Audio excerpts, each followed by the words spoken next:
సిగ్నేచర్లో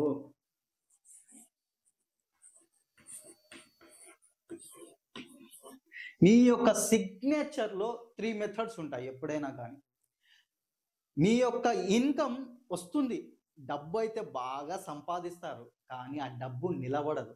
దానికి కూడా కొన్ని కారణాలు బాగుంటాయి.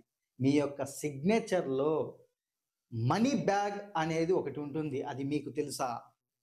చాలా మందికి సిగ్నేచర్ అంటే ఏదో చెప్పారు కదా, రసూల్ ఖాన్ గారు చెప్పారు. సో కాబట్టి మనం సార్ ఇలా చేయకూడదు కాబట్టి ఇలా చేసేద్దాము ఫ్లాట్గా. తర్వాత ఇలా ఒక ప్లాట్ఫామ్ ఇచ్చేసి ఏదో సార్ చెప్పారు కదా అని చేసినా కూడా మీరు తప్పు చేసిన వాళ్ళు అవుతారు. ఎందుకంటే మన యొక్క సిగ్నేచర్లో ఏ లెటర్ ఏ స్థానాలలో ఎలా చేయాలి అనేది కూడా చాలా మ్యాండేటరీ అండి. ఇది ఇంపార్టెంట్, ఇది బాగా గుర్తుపెట్టుకోవాలి. దీనికి